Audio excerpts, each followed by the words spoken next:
पश्चिम बंगाल में पहले चरण के मतदान में सिर्फ 4 दिन बाकी हैं। एबीपी न्यूज के लिए सर्वे एजेंसी सीएनएक्स ने ओपिनियन पोल किया है। इसमें पश्चिम बंगाल की 149 विधानसभा सीटों के 11,920 लोगों से बात की गई है। ये सर्वे 12 से 21 मार्च के बीच किया गया है और इसमें मार्जिन ऑफ एरर 2.5% का है।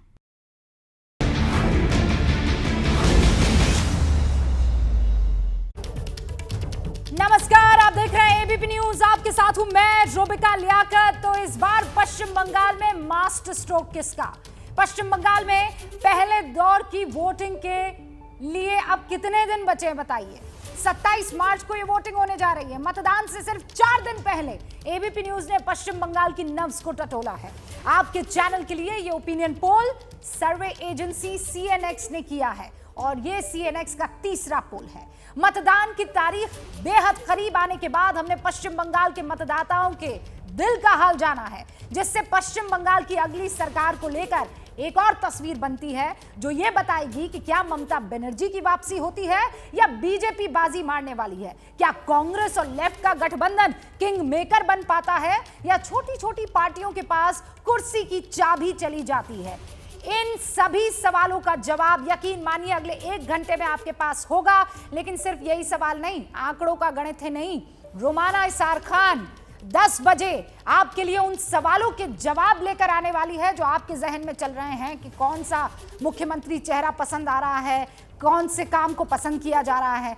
लेकिन अभी 9 बजे हमारे साथ एक्सपर्ट्स के तौर पर कौन कौन मौजूद है आपका मैं तारुफ करवा देती हूं उन सभी से। वरिष्ठ पत्रकार अभिज्ञान प्रकाश इस वक्त आपको स्क्रीन पर नजर अब से कुछ ही देर में नजर आएंगे। इनफैक्ट ये जुड़ चुके हैं हमारे साथ। अभिज्ञान प्रकाश आपको दिखाई दे रहे हैं। सीएसडीएस के प्रोफेसर अभय दुबे यहाँ स्टूडियो में मेरे साथ है। हमारे साथ कोलकाता से बीजेपी सांसद सुकांता मजूमदार भी जुड़ चुके हैं और टीएमसी प्रवक्ता रिजू दत्ता भी आपको इस वक्त दिखाई दे रहा है स्क्रीन पर। लखनऊ से मेरे साथ अखिलेश प्रताप सिंह साहब जो कि कांग्रेस के राष्ट्रीय प्रवक्ता हैं जुड़ चुके हैं। इसके अलावा ग्राउंड रिपोर्ट के लिए पश्चिम बंगाल से एबीपी न्यूज के रिपोर्टर्स, उनकी पूरी टीम हमारे साथ मौजूद है। Battery of reporters. कोलकाता से मनोज्ञा लोईवाल इस वक्त आपको दिखाई दे रही है। पंकज झा आपको इस वक्त दिखाई दे रहे हैं जो हमारे साथ जुड़ गए हैं। आप सभी का बहुत बहुत स्वागत है। तो चलिए शुरू करते हैं पश्चिम बंगाल का सबसे ताजा ओपिनियन पोल कहता क्या है। मैं आपको सबसे पहले देखिए, रीजन वाइज हमने बांटा है, अलग अलग रीजन कोलकाता के हमने बांटे हैं और कोलकाता का जाना माना जो सिंबल है वो इन सारे के सारे आंकड़ों को लेकर आपके सामने आने वाला है। सबसे पहले जरा बात हो जाए उस रीजन की जिसे कहते हैं ग्रेटर कोलकाता। ग्रेटर कोलकाता के सर्वे के नतीजे क्या कहते हैं उससे पहले ये समझ लीजिए कि 35 सीटों वाला ये पूरा का पूरा इलाका ओपिनियन पोल के मुताबिक यहां से टीएमसी के खाते में 18 से 24 सीटें आती हुई दिखाई दे रही है। बीजेपी 11 से 17 सीटें ला रही है। कांग्रेस और लेफ्ट का खाता भी नहीं यहां पर खुल पा रहा है और अन्य के खाते में भी सिफर, जिल्श और जीरो जाता हुआ दिखाई दे रहा है। चलिए जरा मेहमानों से फटाफट से पूछ लिया जाए कि क्या ये ग्रेटर कोलकाता का आंकड़ा बताता है। सबसे पहले मैं बता दूं, डायरेक्टर सीएनएक्स के भावेश झा भी हमारे साथ जुड़ चुके हैं। भावेश, 3 सर्वे हो चुके हैं, इस सर्वे में और बाकी सर्वे में क्या रद्दोबदल? देखिए, जो सबसे बड़ी अंतर ये है, आप पिछले दोनों जो ओपिनियन पोल उसमें आप देखेंगे जो अर्बन जो कॉन्स्टिट्यूंसी थी, जो कोलकाता, ग्रेटर कोलकाता, उसमें बीजेपी बहुत ही पीछे थी। इसमें आप देखेंगे तो लगभग नेक टू नेक है। एब्सोल्युटली। टीएमसी थोड़ा ज़्यादा जो है, लगभग नेक टू नेक है। ये दिखाता बीजेपी अर्बन जो रीजन है उसमें काफ़ी कुछ मेहनत किया, वो उसका फायदा उनको दिख रहा है सबसे ज्यादा। अभय जी देखिए, आप जेपी नड्डा से लेकर अमित शाह से लेकर यहाँ पर पूरी ताकत आजमा रहे हैं और वो ताकत यहाँ पर आजमाइश के तौर पर सीटों में तब्दील होती हुई दिख रही है।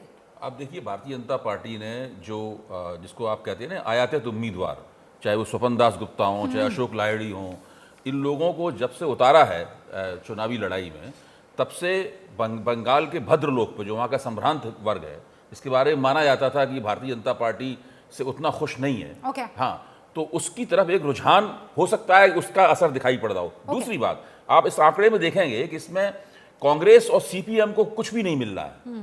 तो जहां भी कांग्रेस और सीपीएम को कुछ भी नहीं मिलेगा, सर्वे के हिसाब से बोल रहा हूं मैं केवल, और मैं कोई बात नहीं बोल रहा हूं, कुछ भी नहीं मिलेगा, तो उसका लाभ कुछ ना कुछ भाजपा को जरूर जाएगा। इसका मतलब अखिलेश जी, आपका जो वोट है वो बीजेपी को जाता हुआ दिख रहा है यहाँ पर। एक सीट नहीं, पश्चिम बंगाल के ओपिनियन पोल के सीएनएक्स के आंकड़े ग्रेटर कोलकाता के ये कहते हैं 35 में से 0।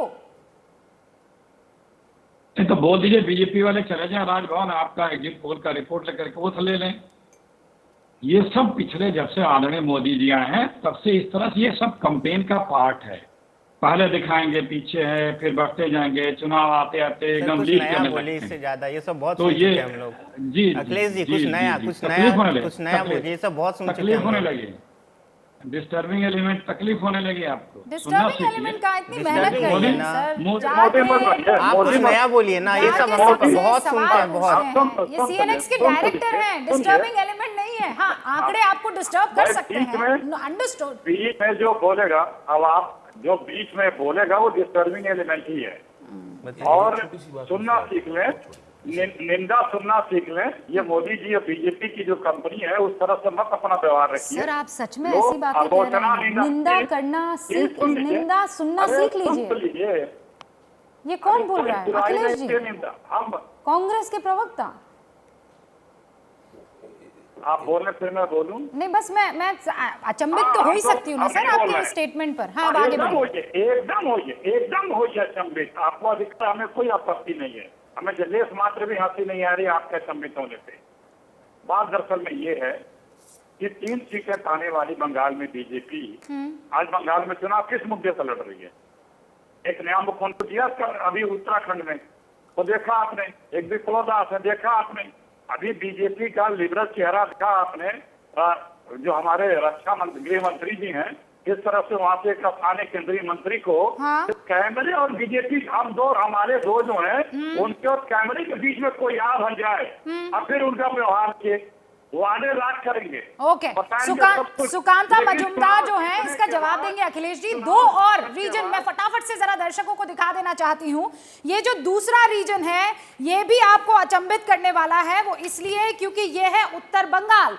उत्तर बंगाल जहां की 56 सीटें, यानी दूसरे नंबर पर। ये सबसे छोटा रीजन आपको पहले दिखाया ग्रेटर कोलकाता का, अब उसके बाद एक और उससे बड़ा रीजन 56 सीटें। यहां पर क्या हो रहा है? टीएमसी को 11 से 15 सीटें मिल रही है, बीजेपी को 36 से 40 सीटें यहां पर मिल रही है। इस रीजन में बल्ले बल्ले करती बीजेपी दिखाई दे रही है, लेकिन यहां पर खाता खुलता है अन्य का भी और कांग्रेस का भी। आप देखिए, कांग्रेस और लेफ्ट को 2 से 4 सीटें मिल सकती है, मिनिमम मैक्सिमम ध्यान में रखिए। अन्य के खाते में 1 से 3 सीटें आ सकती है।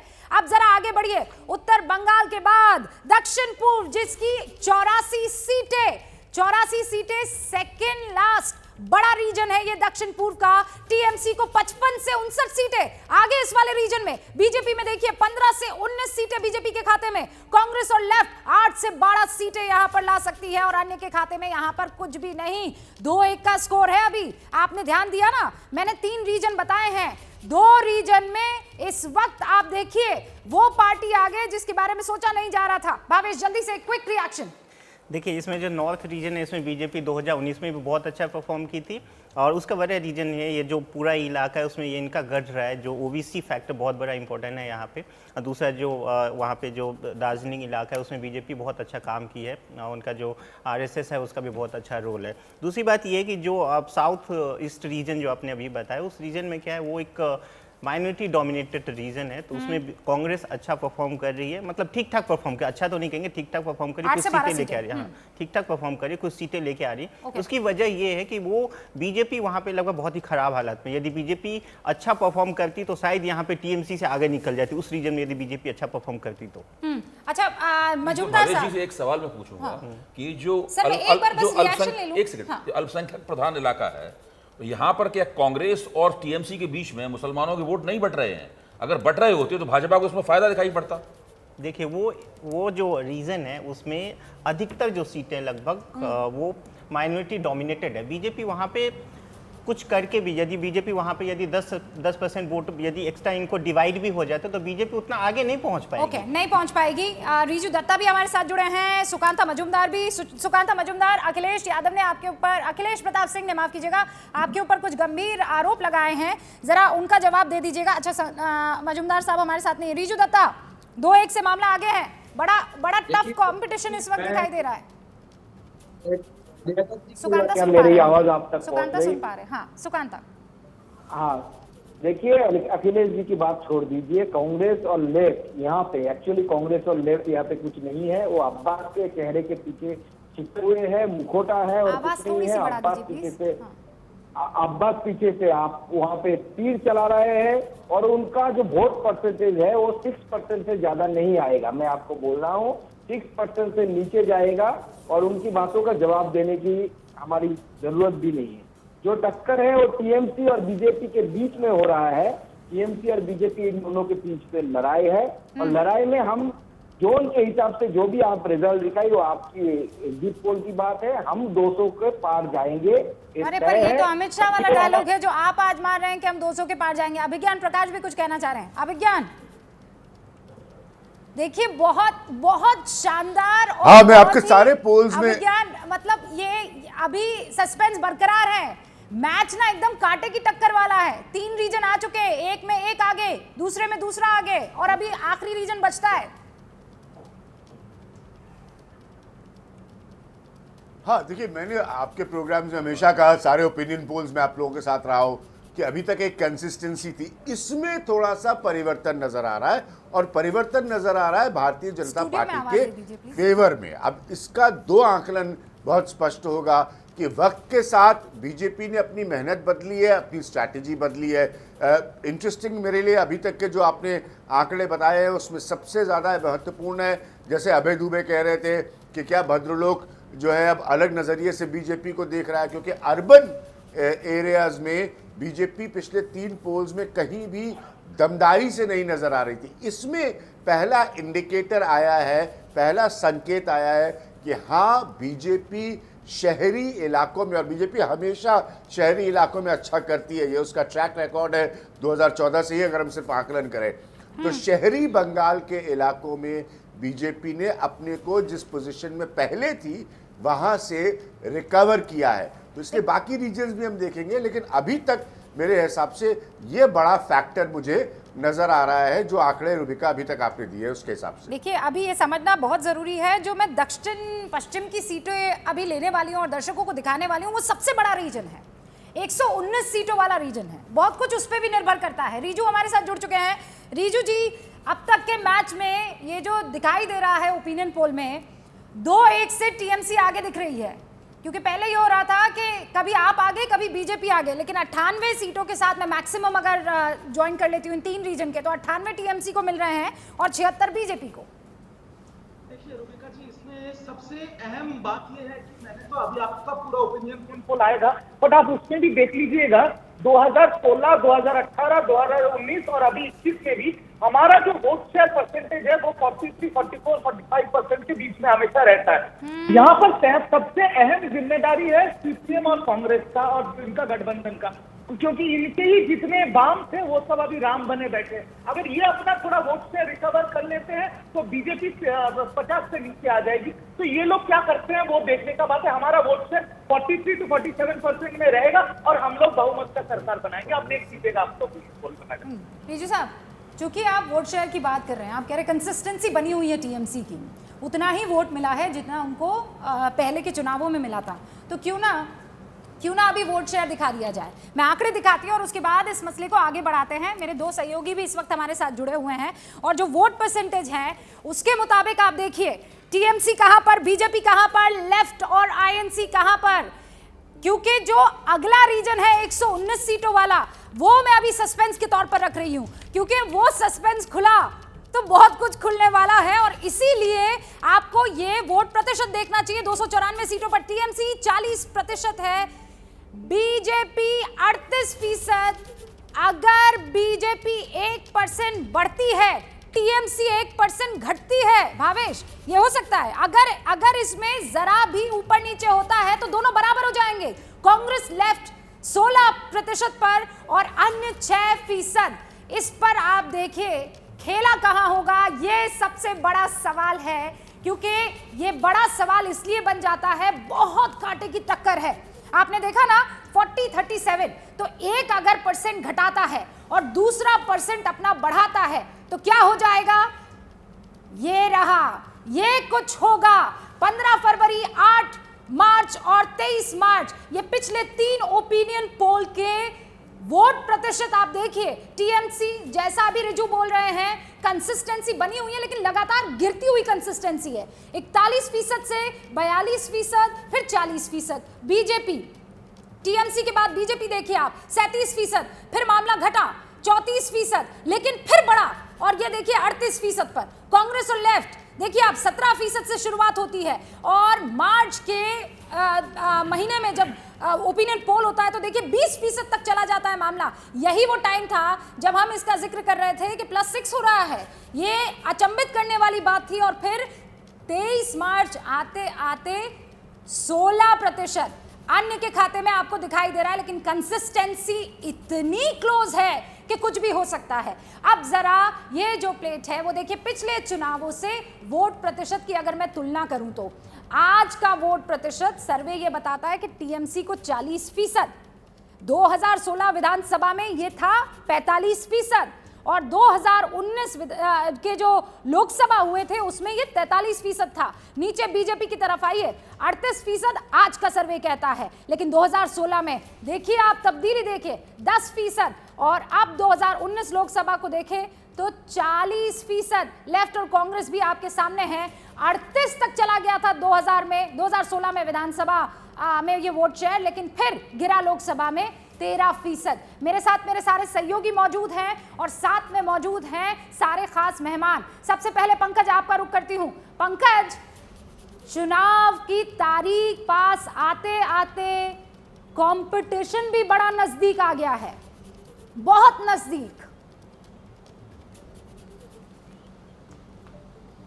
जी हाँ, बिल्कुल रूबिका, आप जो कह रही थी ना कि छोटे से वोट शेयर के फ़र्क से ना बहुत फ़र्क आ जाएगा चुनावी नतीजों में। आप जो 3 रीजन की बात कह रही थी और चर्चा हो रही थी ग्रेटर कोलकाता की, ग्रेटर कोलकाता बीजेपी की सबसे कमज़ोर कड़ी मानी जाती थी। 5 लोकसभा में से एक भी सीटें नहीं जीत पाई थी 2019 में, सिर्फ 16 सीटों पर लीडिंग थी असेंबली कॉन्स्टिट्यूंसी में। वहाँ बीजेपी ने बढ़त बनाई है, बीजेपी अच्छा कर रही है। नॉर्थ बंगाल में मजबूत रही है, साउथ बंगाल में कमज़ोर दिख रही है, लेकिन पिछले कुछ यहाँ हर दिन जो है ना वो चुनाव का वोट शेयर का हिसाब किताब बदल रहा है। जो ये क्लोज कंटेस्ट है वोट शेयर में, अगर 40 के आसपास चली गई बीजेपी तो आप समझिए कि कुछ भी हो सकता है, इसमें कोई दो राय नहीं है रूबिका। कुछ भी हो सकता है। मनोज्ञा, आप तो लगातार अलग अलग विधानसभा सीटों पर जाकर शाम को 6 बजे कौन बनेगा मुख्यमंत्री सवाल पूछती हैं। ऐसा लग रहा है कि ये बहुत नजदीक आ जाएंगे दोनों।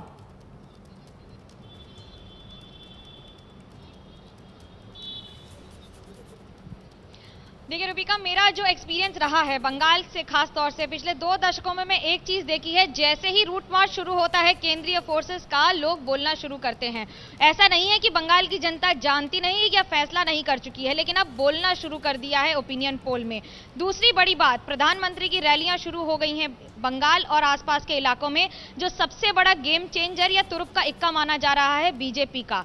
तीसरी बड़ी बात, पहला सर्वे 8 मार्च और जो तीसरा सर्वे अभी आया है, दूसरे और तीसरे में 10 मार्च को ममता बनर्जी को चोट लगी थी। उसके बाद ये लग रहा था कि वोट परसेंटेज बढ़ेगा, लेकिन जैसे ही चुनाव आयोग ने उसकी पुष्टि कर दी कि ये हमला नहीं बल्कि गलती थी, आप देखिए वोटिंग परसेंटेज कम हो गया है। ये बड़े मुद्दे हैं और बंगाल में जो अर्बन सीट है वो बीजेपी की नहीं है, ना उनके फेवर की है, और वो बखूबी जानते हैं बंगाल में वही राज करेगा जिसने बंगाल के गांव पर यानी कि रूरल बंगाल पर अपना कब्जा कर लिया। और बीजेपी ये जानती है कि उत्तर बंगाल से लेकर दक्षिण बंगाल तक आने तक का सफर भले ही थोड़ा लंबा हो, 2 वर्ष का हो, लेकिन इसे पूरी तरह से तय करना और सफलता के अंजाम तक पहुंचाना जरूरी होगा। आप देखिएगा रार बंग के आंकड़े यानी कि तीसरे जो आप दिखाएंगी अभी, मुझे पूरा भरोसा है कि वो और ज्यादा चौंकाने वाले होंगे, क्योंकि वो सारे गरीब इलाके हैं जहां पर इन सारी स्कीम्स का बहुत बड़ा असर पड़ेगा। बनाया हुआ है, सब ये पूछने लगे हैं कि रूबिका जी ये क्या बात हुई, आपने आखिरी रीजन कैसे छोड़ दिया। मैंने कहा रुकिए भाई, अभी इंतजार कीजिए, आएगा वो चैप्टर भी खुलेगा। लेकिन भावेश कुछ कहना चाह रहे, खेला हो गए। देखिए एक चीज़ है जो आप अभी पूछ रही थी मुझसे, यदि 1% बीजेपी की ऊपर नीचे होते तो क्या होगा। देखिए बीजेपी अभी लगभग 38% पे, टीएमसी 40% पे। बीजेपी यदि 1% सीट कोलकाता रीजन या साउथ वेस्ट में या फिर नॉर्थ में यदि 1% बढ़ती है तो बीजेपी को उसका बड़ा फायदा दिखेगा जो आगे सीट, क्योंकि हम अभी सीट नहीं बता सकते क्योंकि आपने फाइनल जो है आंकड़ा बताया नहीं है। लेकिन यदि वही बीजेपी 1 या 2% या 3% भी वो यदि 1 या 2% या 3% भी यदि साउथ ईस्ट रीजन से बीजेपी को बढ़ते हैं तो शायद बीजेपी के लिए वो अच्छी खबर नहीं हो। ओके रीजू, क्या मैं ये सवाल आपसे पूछ सकती हूँ कि क्या आंकड़े आपको नर्वस कर सकते हैं या नर्वस कर रहे हैं? देखिए रूबिका जी, ये तो ओपिनियन पोल है, चलिए एग्जिट पोल तक देखेंगे क्या होता है। बट मैं एक चीज बोलूंगा, यहाँ पर 2 और परसेंटेज आपको कैलकुलेट करना है। एक है महिला का 49% वोट, और महिला वोट, महिलाओं का जो सम्मान, जो इज्जत बंगाल में मिलता है, और एकमात्र महिला प्रधानमंत्री है पूरे, महिला मुख्यमंत्री है पूरे भारतवर्ष में, तो महिला वोट सपना तो मुझसे निकला ना रिजू जी, एकमात्र महिला प्रधानमंत्री। मुझे तो खुशी होगी सर, हाँ, सपना तो निकला ना, कोई बात नहीं। है तो सपना। और आपको पता है कि बीजेपी जैसे इन्वेस्टेड है बंगाल में, अगर बंगाल में वो हार जाते तो 2024 में तो कौन फेस होगा, वो आपको भी पता है, मुझे भी पता है। तो वो बात की आप बात कह रहे हैं कि महिला ममता बनर्जी की ताकत है, लेकिन जब आप हाँ, महिलाओं का जिक्र करते, मैं बार बार जब पश्चिम बंगाल के ऊपर डिस्कशन होता है, मैं उस बुजुर्ग महिला को तो नहीं भूल पाती हूँ जिसका चेहरा बहुतों के आंखों के सामने आ जाता होगा जब वो चर्चा करते होंगे महिला सुरक्षा के बारे में। 27 मार्च को होनी है पश्चिम बंगाल में पहले चरण की वोटिंग। 4 दिन पहले सीएनएक्स ने हमारे लिए यानी एबीपी न्यूज के लिए किया है ओपिनियन पोल। आंकड़े दिलचस्प है, आंकड़े ये बताते हैं कि रेस में दोनों बहुत नजदीक है, कभी वो आगे कभी ये आगे, ये से मतलब टीएमसी, वो से मतलब बीजेपी। 3 रीजन बता चुकी हूं, चौथा सबसे बड़ा रीजन अब बताने की बारी है। चौथे रीजन का नाम है दक्षिण पश्चिम। सीटें इसमें आती है 119, यानी कुल मिलाकर सबसे बड़ा रीजन है। और सबसे बड़े रीजन में देखिए कौन कमाल कर रहा है। कमाल बीजेपी करती हुई नजर आ रही है। 64 से 68 सीटें बीजेपी को 119 में से मिल रही है। टीएमसी 48 से 52 सीटें पाती हुई दिखाई दे रही है। कांग्रेस और लेफ्ट के खाते में 2 से 4 सीटें, अन्य यहां कुछ भी कमाल नहीं कर पाते हैं। दक्षिण पश्चिम में 119 में बीजेपी आगे चल रही है। पश्चिम बंगाल में ममता बनर्जी या फिर बीजेपी, आंकड़े कहते हैं 294 में से टीएमसी 136 से लेकर 140 सीटें पा सकती है, बीजेपी 130 से लेकर 140 सीटें पा सकती है, कांग्रेस और लेफ्ट 14 से 18 सीटें आ सकती है, और अन्य के खाते में 1 से 3। आप देखिए जब ये आंकड़े देख रहे हैं तो मिनिमम और मैक्सिमम देखिए। मान लीजिए टीएमसी को अगर मिनिमम आते हैं और बीजेपी को मैक्सिमम आ जाते हैं, या टीएमसी को मैक्सिमम और बीजेपी को यहाँ 130, तो ज्यादा अंतर नहीं होगा। सरकार कौन बनाता है, ये बड़ा सवाल है। ब्रेकिंग न्यूज ये है इन सारे आंकड़ों को देखकर कि पश्चिम बंगाल के सर्वे में बहुत बड़ा उलटफेर। 4 दिन बाकी है, पश्चिम बंगाल में किसी की भी सरकार बन सकती है। सीएनएक्स का सर्वे ये कहता है, क्योंकि जादुई आंकड़ा कोई नहीं पहुंच पा रहा। बीजेपी टीएमसी दोनों पार्टियां बहुमत के करीब है।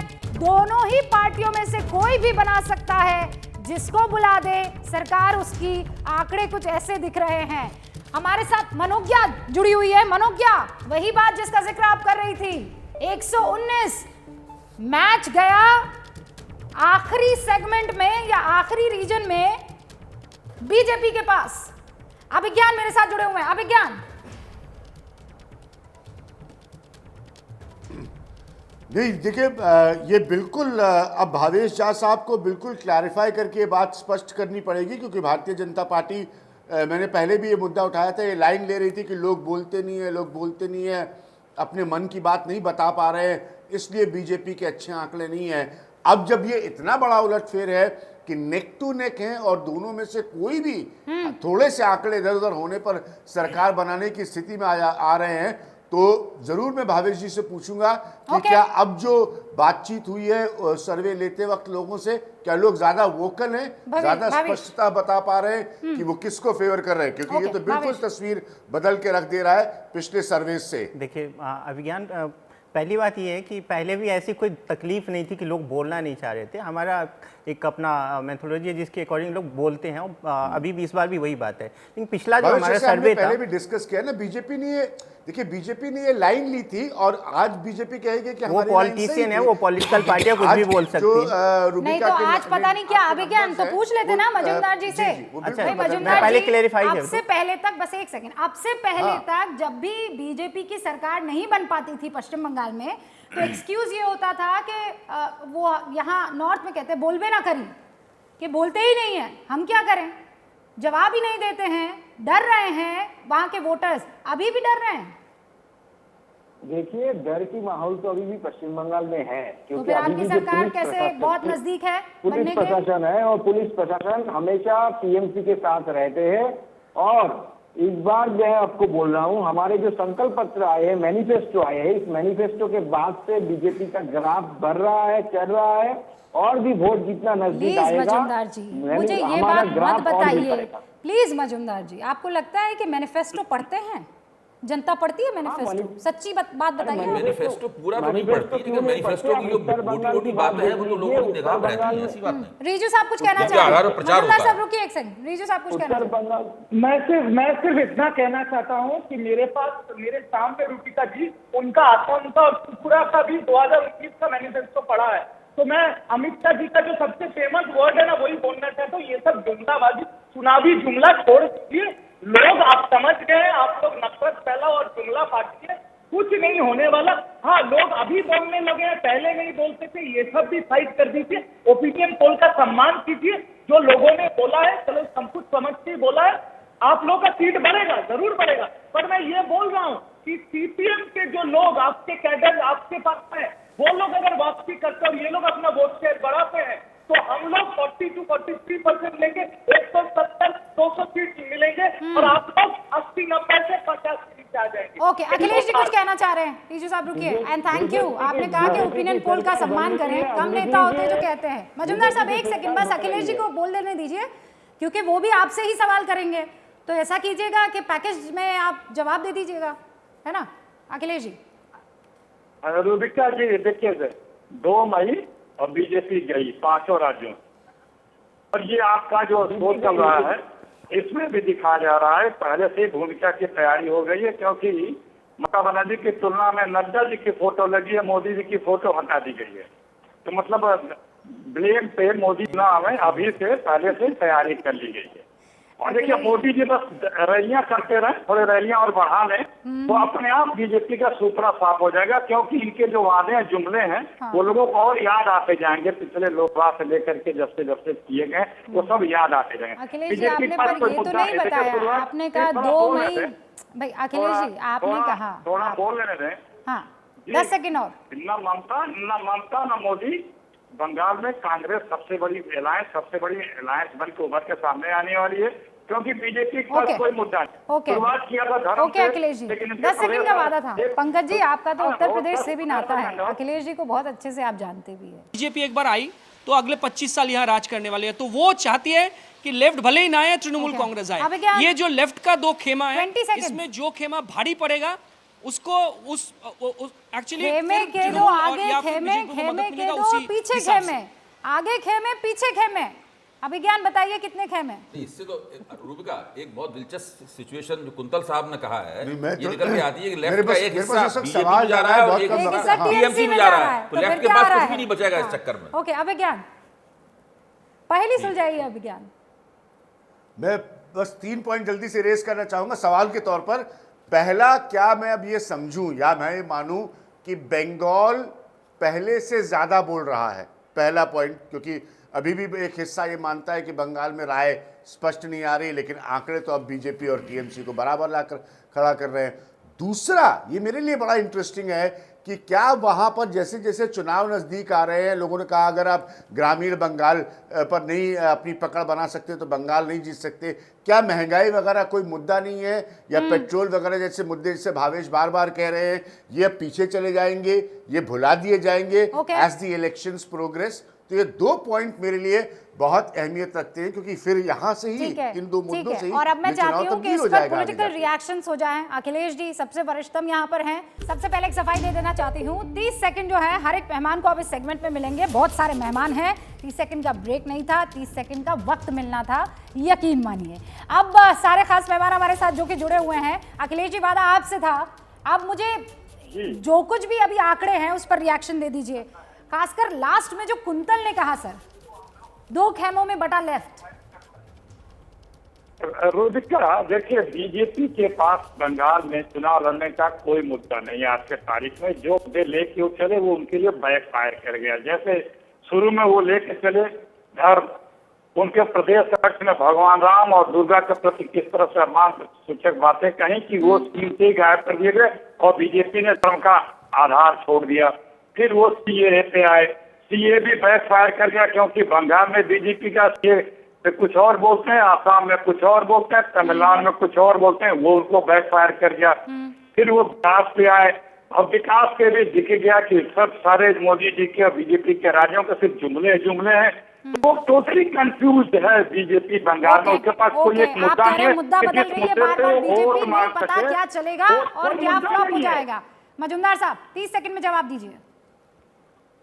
देखिए, हम शुरू से अपना लक्ष्य सील रख के चल रहे हैं और कांग्रेस की बात छोड़ दीजिए। कांग्रेस के चेयर लीडर है, कांग्रेस से अब्बास मिलके उनको उनके साथ आने से उनके जो हिंदू सपोर्टर्स है उनको दिख गया है कि कांग्रेस और लेफ्ट जो सेकुलर हिंदुइज्म का मुखौटा पहन के रह रहे थे, उनको पता चल गया कि सेकुलरिज्म के पीछे अपीजमेंट की पॉलिटिक्स करते हैं और हमने डेवलपमेंट का एक मॉडल दिया है हमारे संकल्प को। अरे हो गया, अच्छा ठीक है। मैं सिर्फ एक ही चीज कहूंगा रूबिका जी कि पसीने की स्याही से जो अपने इरादे लिखते हैं उनके मुकद्दर के पन्ने कभी कोरे नहीं हुआ करते। तो 10 साल में ममता बनर्जी ये एक ही प्रदेश है जहां पर फ्री का राशन, फ्री का एजुकेशन, फ्री का हेल्थ केयर मिलता है और ममता बनर्जी का कमिटमेंट उनका क्रेडिबिलिटी उन्होंने अपना जुबान रखा है, जबकि बीजेपी के 2 करोड़ 10 साल में नौकरी से लेके कुछ भी जुबान नहीं रखा है। तो ये रणवीर मेरे सहयोगी जुड़े हुए हैं, रणवीर आपने क्या देखा?